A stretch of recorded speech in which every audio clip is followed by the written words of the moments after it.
देते थे कि घर घर अपने नेता का नाम लेके कहते थे। आज बताओ 10 साल दिल्ली की सरकार हो गई, उत्तर प्रदेश की सरकार के 7 साल पूरे होने जा रहे हैं। बताओ हर घर घर नौजवान बेरोजगार बैठा है कि नहीं बैठा है? हर घर घर बेरोजगार है कि नहीं है? और ये सरकार कहती है कि हमने तो सबको नौकरी दे दी। तख्त बदल दो, ताज बदल दो। नहीं मिल गई। ये सरकार कहती है हमने सबको नौकरी दे दी। वो कहते हैं कि हमने करोड़ों नौकरी दे दी है। करोड़ों नौकरियों का हिसाब किताब। इसलिए समाजवादी लोग नारा दे रहे हैं कि जब घर घर बेरोजगार बैठे हैं तो ये रोजगार मांग रहे हैं। घर घर बेरोजगार मांग रहा है रोजगार। ये समाजवादी लोगों ने इस नारे को देने का काम किया है, क्योंकि अगर हमारा आबादी में सबसे ज्यादा नौजवान बेरोजगार बैठ जाएगा तो आने वाले समय में हमारा समाज का, प्रदेश का और देश का भविष्य क्या होगा। ये चिंता का विषय है। और इससे भी ज्यादा चिंता के विषय ये है कि ये लगातार चीजों को प्राइवेट हाथों में बेचते चले जा रहे हैं। बताओ आउटसोर्स में कहां से हमें आपको अधिकार मिलेगा? प्राइवेट कंपनियों में कहां हमें आपको अधिकार मिलेगा? ये जितनी भी सरकारी संस्थाएं थी वो सब खत्म कर दी, उनको बेच दिया।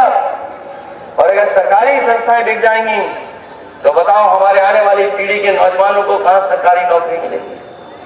ये लोग जो सपना दिखा रहे हैं कि हमारी इतनी बड़ी अर्थव्यवस्था हो जाएगी, $1 ट्रिलियन इकोनॉमी हो जाएगी, ये अंग्रेजी में इसलिए बोलते हैं कि हमारे पाल बघेल धनगर समाज के लोग समझ ही ना पाए। बताओ ये सरकार कहती है कि नहीं कहती $1 ट्रिलियन इकोनॉमी? बताओ ये $1 ट्रिलियन इकोनॉमी क्या होती है? कोई हमें बताओ $1 ट्रिलियन इकोनॉमी क्या होती है?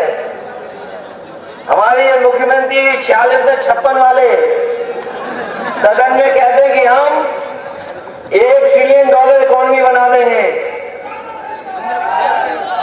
जो सरकार 70% पैसा न खर्च कर पाए तो बताओ कहां से $1 ट्रिलियन इकोनॉमी बना देगी?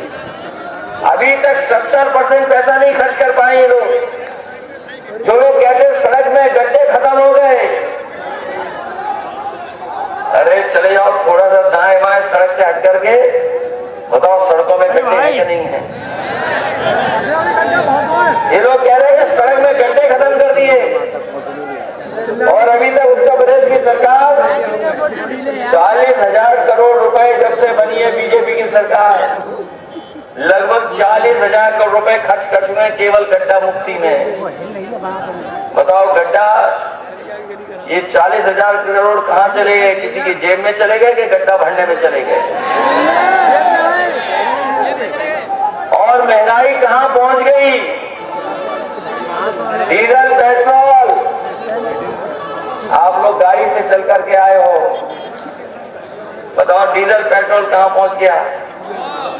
आप जो अपना सामान खरीद रहे हो खेती के लिए, ट्रॉली से लेकर के और चीजें, बताओ उसमें सरकार टैक्स ज्यादा वसूल रही कि नहीं वसूल रही है? और इधर मैं देख रहा हूं सड़कों पर, चाहे वो आगरा हो, चाहे फिरोजाबाद हो, चाहे इटावा हो, चाहे कहीं हो, ये ट्रैफिक पुलिस से ज्यादा हमें सांड दिखाई दे रहा है। जहां जाओ वहां ट्रैफिक पुलिस नहीं है। ये बीजेपी की पुलिस, बीजेपी की सरकार की नई भर्ती है, नई भर्ती।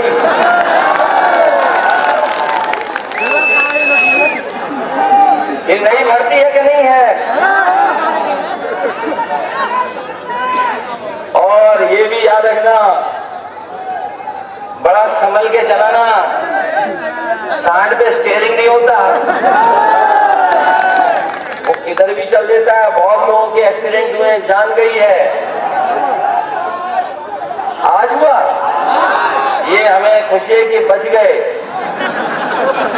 नहीं तो अगर अखबार उठाओ आज भी प्रदेश की खबर पढ़ लेना, हर दिन कोई ना कोई अपनी जान खो रहा है, हर दिन किसी न किसी की जान जा रही है। गाड़ियों में नुकसान तो होता ही है, थोड़ा बहुत हुआ होगा नुकसान। बताओ पूरी गाड़ी टूट गई, अगर इनकी गाड़ी टूट गई है तो हमने महाराज सिंह धनगर से कहेंगे इनकी मदद करना और हम भी मदद करेंगे गाड़ी को ठीक हो जाए। इनके किसी साथी को कोई ज्यादा चोट नहीं लगी, इसे सोच लीजिए। और क्या क्या बातें करते थे बीजेपी के लोग, हम ये कर देंगे, वो कर देंगे, ये बंद करा देंगे, स्लॉट हाउस बंद करा देंगे। और मैं तो कहता हूं नौजवानों, आज हम मंच से क्या कह रहे हैं, बीजेपी वाले क्या कह रहे हैं, आप गूगल कर करके देख लेना।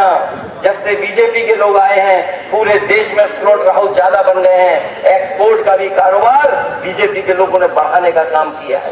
लोगों ने पुराना इतिहास राजनीति का पढ़ा होगा, वो जानते होंगे कि 1931 के बाद जाति गणना नहीं हुई, उसके कारण और कुछ थे।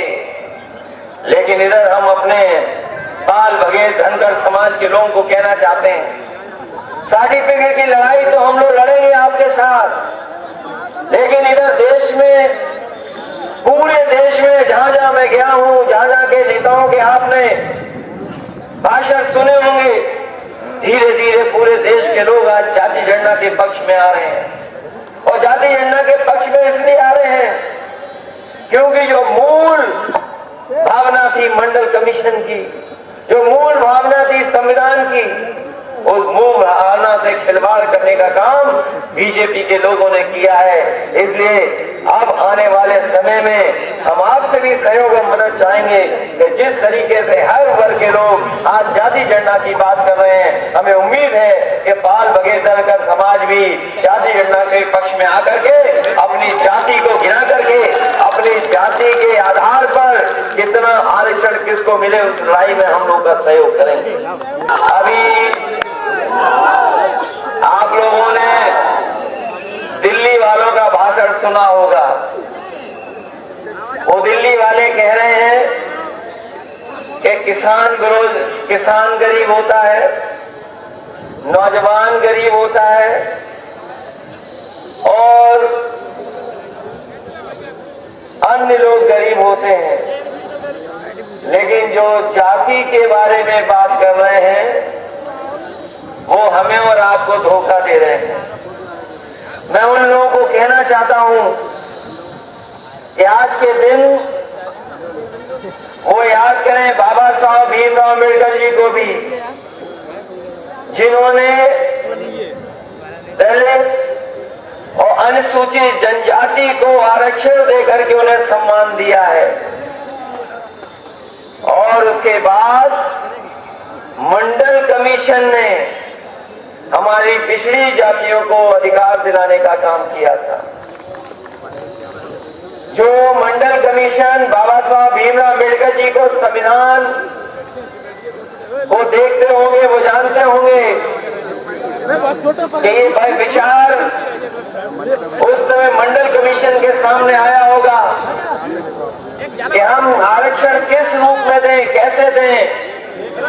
तो जो जानकार लोग होंगे वो जानते होंगे, बहुत कुछ जानकारी हासिल करने के बाद मंडल कमीशन ने ये फैसला लिया था कि जो भी आरक्षण दिया जाएगा आर्थिक और शिक्षा में वो जात के आधार पर होगा, क्योंकि हम जात के आधार पर ही गरीब हैं, हम जात के आधार पर ही पिछड़े हैं। तो जो लोग ये कहते हैं कि जाति की बात हम लोग कर रहे हैं, उन्हें याद रखना चाहिए कि अगर आरक्षण आज मिला है हमारे देश में तो वो जाति के हिसाब से मिला है, कोई और दूसरे तरीके से आरक्षण नहीं मिला है।